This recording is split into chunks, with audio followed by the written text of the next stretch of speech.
Donc l'engagement qui est gagné par les Gapensais qui partent tout de suite à l'offensive. Goïsic qui cherche Richter, Richter qui tire sur Bertin.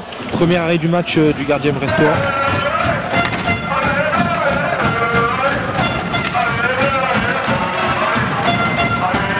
Nicolas Rossamela qui remonte le palais. Pour Radim Valchar. Nicolas Rossamela. Kramar qui récupère le palais pour Michael Pérez qui tire et but. Premier but des Rapaces dans ce match au bout d'1 minute de jeu.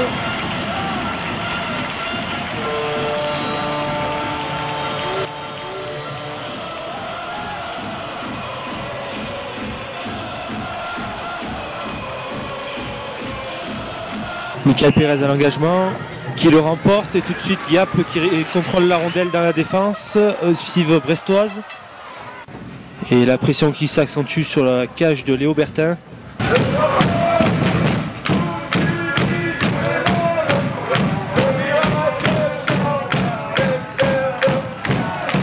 Engagement gagné par les Gapensais.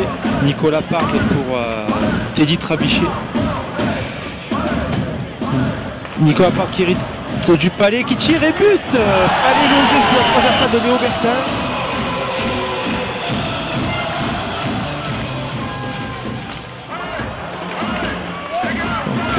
Deuxième tir qui débute comme le premier pour les Rapaces, tambour battant et qui accentue leur domination sur les Brestois avec des occasions très franches et il suffit. Le palais revient sur Michael Pérez qui attend, qui essaye de feinter le gardien et le palais qui vient échouer juste devant la ligne. Nicolas Parde qui part en échappée, qui feinte le dernier défenseur et qui marque du revers d'un côté bouclier de Léo Bertin. Et 3-0 pour les Rapaces dans ce troisième tiers. Il circule à la défensive brestoise. Chad Langlais qui sert Kevin Dacosta et qui trempe Léo Bertin entre les jambières. Et les Rapaces qui assomment à 1 minute de la fin une fois de plus les Brestois et c'est 4-0.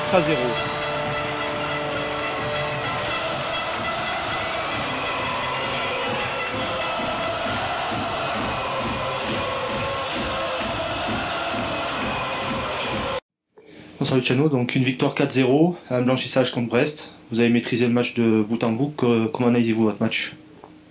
Oui, on a 62-16 les tirs, 32-7 les occasions de but pour nous. On a la possession du palais. Mais voilà, il a fallu rester concentré parce qu'on n'a pas réussi à faire le break plus tôt, quoi. On aurait marqué le troisième but au deuxième tiers, peut-être on aurait eu un troisième tiers encore plus facile. Donc on n'était pas tout à fait à l'abri. Mais on est resté concentré, on a fait un match sérieux. Voilà. Et on n'accorde pas de but. On continue notre dynamique défensive. Donc vous gagnez à Dijon, vous gagnez ce soir, Angers a perdu, Chamonix a perdu, le top 4 commence à se préciser sérieusement. Le prochain match à Chamonix sera déterminant certainement pour le top 4. Oui, Chamonix a quand même fait un point ce soir. Donc mathématiquement, on n'est pas encore dans les 4. Donc il faut rester concentré. Voilà, le match contre Chamonix à Chamonix va être très compliqué. Et voilà, oui, possibilité elle y est, mais les 3 derniers matchs sont tous les 3 très très compliqués. On visite Chamonix, on visite Amiens et on reçoit Grenoble. Donc il n'y a aucun point qui est déjà acquis sur ces 3 matchs-là. Et mathématiquement, on n'est pas encore assuré. On peut encore finir en dehors des 4. Il faut rester concentré. Déjà continuer à se reposer. Ce fin de semaine-là, c'est la première fois de la saison que je donne un week-end au complet. Parce que le prochain match n'est que samedi prochain. Donc on va déjà se reposer. Et lundi, on va attaquer le boulot et essayer de se préparer pour le match à Chamonix qui va être compliqué. Concernant donc encore les blessés, il y en avait 5 ce soir. Y a-t-il des retours à espérer pour les prochains matchs, donc celui de Chamonix et de Grenoble à domicile le 10 février? Ben, il y a beaucoup de... Déjà contre Chamonix, non, parce que Étienne Capino et Jérémy Baridon, normalement, devraient commencer à patiner lundi, mais ils vont commencer à patiner avec les U22, parce qu'il faut que ça soit progressif leur entrée. Voilà, Matt Carter, vraisemblablement, on ne va pas le récupérer. Et Raika, on fait une dernière tentative. Mais ça ne sera pas après la trêve. On va essayer de prendre une chance avec lui et voir si ça peut tenir avant les playoffs. Et Roman Vandracek, on espère qu'il sera de retour fin février. C'est pour ça que ça serait bien de finir dans les 4 premiers, parce que ces 4 joueurs-là, Roman, Ryan, Étienne et Jérémy, si on n'a pas joué les 8e de finale, ça serait bien, parce qu'on aurait des meilleures chances de les récupérer pour les quarts. Merci Luciano. Au match aller, cette équipe de Brest avait posé beaucoup de soucis, notamment, on en a parlé dans les échappées. Ce soir, il y a eu un break, il me semble. Il semble que l'équipe a bien retenu la leçon. Ouais, on a fait une séance vidéo ce matin. Et on a vu comment les ailiers, surtout le 40 Diane, ils se promènent derrière les défenseurs. À un moment donné, ils jouaient à 4 dans leur zone seulement, avec Diane qui voilà, au deuxième tiers, ils ont presque réussi, parce qu'ils ont eu quelques occasions. Ça a été le moment où ils ont eu mais on a parlé à nos défenseurs, et en zone offensive, on n'a jamais joué à plus que 2 attaquants dans le fond de la zone. On a gardé le 3e attaquant sur la ligne bleue entre les 2 défenseurs pour être toujours 3 derrière, et on a demandé aux défenseurs de pas focaliser sur le palais, parce qu'on savait que Brest joue ce système-là, et il le joue très bien. Ce soir, on a été un peu plus concentrés, on leur a donné quelques occasions, mais beaucoup moins qu'à Brest. Et juste pour finir, hormis, on va dire, les pénalités de fin de partie de Radim, on a senti que l'équipe aussi était hyper disciplinée, qu'on prend très très peu de pénalités depuis déjà pas mal de matchs. Oui, mais c'est important, parce que voilà, on a vu ce soir, même si on a maîtrisé le palais, puis on a eu 62 tirs, on n'a pas une équipe, pour marquer beaucoup de buts. Et donc, forcément, il faut essayer de jouer à 5 contre 5. On continue, on a joué pratiquement tout le match à 4 blocs, hormis les 4-5 dernières minutes du 2e et les 8 dernières minutes du 3e. Sinon, on a roulé à 4 blocs. On pense que cette intensité-là nous permet de mieux défendre, d'exercer beaucoup de pression sur l'adversaire sans le palais, de revenir très vite dans notre zone. C'est ce qui fait notre force. Et forcément, on économise de l'énergie si on ne joue pas en infériorité. C'est quelque chose dont on s'appuie beaucoup.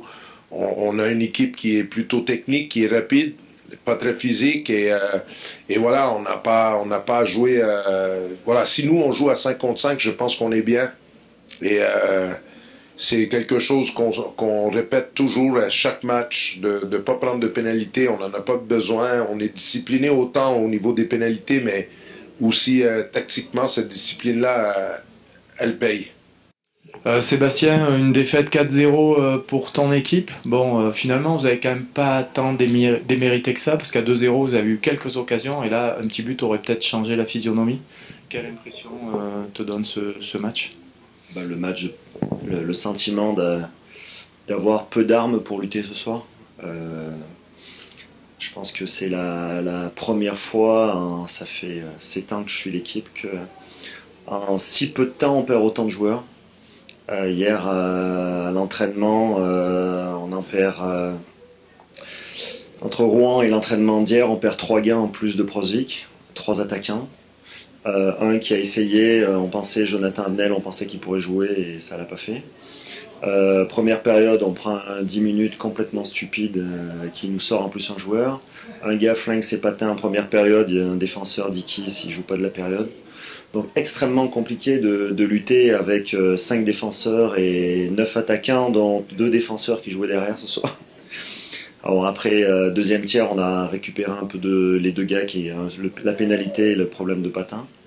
Et voilà, on a essayé de lutter avec nos armes, des armes qui ne ressemblent pas à celles qu'on avait cette année, malheureusement. C'était un match important, et ce soir, on n'a pas pu. On a lutté avec le peu d'armes qu'on avait, c'est-à-dire un très bon gardien, une équipe qui a été solidaire défensivement.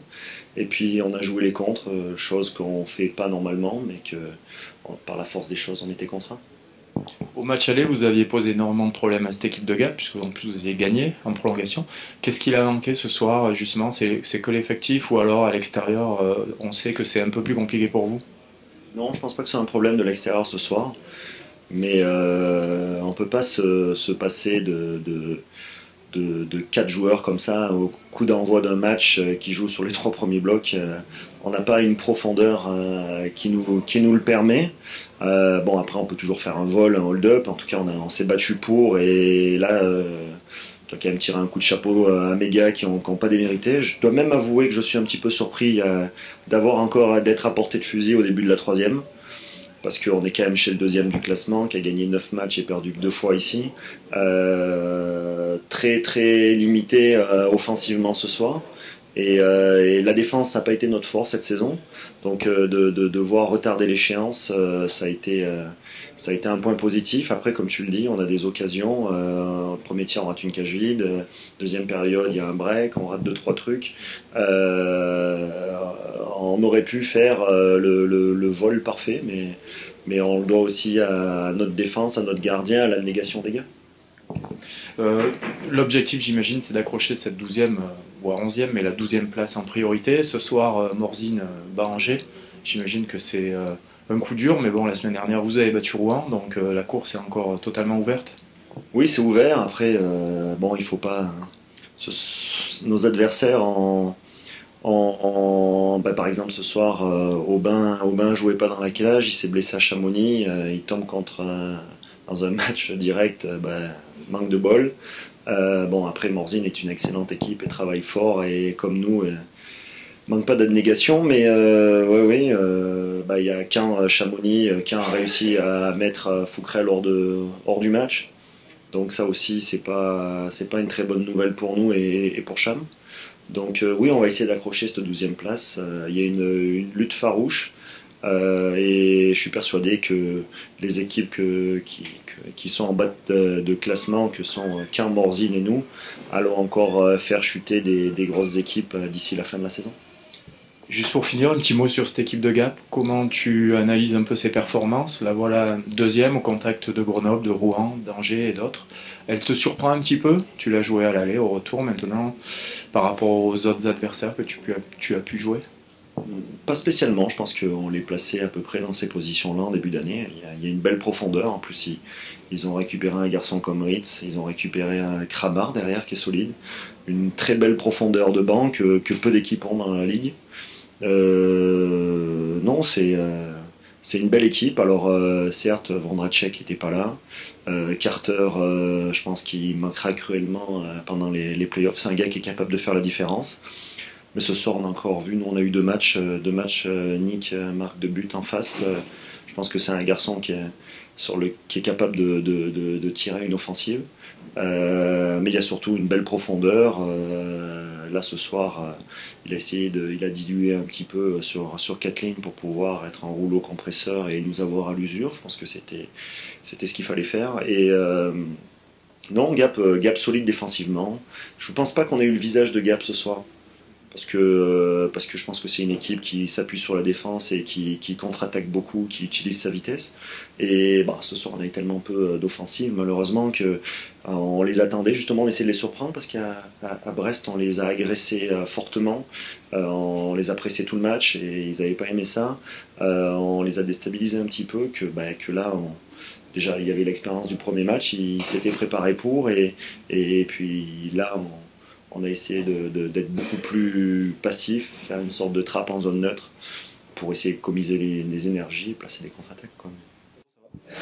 Mathieu, donc victoire 4-0 ce soir sur Brest, un blanchissage, un match maîtrisé de bout en bout. Comment analyses-tu le match de l'équipe? On les attendait parce qu'ils ont quand même été... ils ont quand même battu Rouen chez eux la semaine dernière, donc c'était quand même une équipe à prendre au sérieux. Puis tous les points comptent, maintenant on voit il reste 3-4 journées, il faut prendre les points. On les a bien travaillés, que ce soit à la vidéo ou au meeting avant les matchs, parce qu'on sait qu'ils ont un style de jeu assez particulier, donc on a respecté le système et dans l'ensemble ça s'est pas trop mal passé. Donc victoire 4-0, Vous enchaînez les victoires, le top 4 se précise. Vous êtes un peu en version play-off avant les play-offs. Non, on pense pas au play-off tout de suite. Pour l'instant, il faut essayer de se positionner au mieux pour le top 4. Bon, je pense qu'on assure un peu notre place ce soir, vu que les autres équipes ont fait des résultats pas trop géniaux. Mais donc je pense que là, les play-offs vont arriver tranquillement. On va les préparer quand ça sera le temps. Pour l'instant, on pense vraiment à la saison.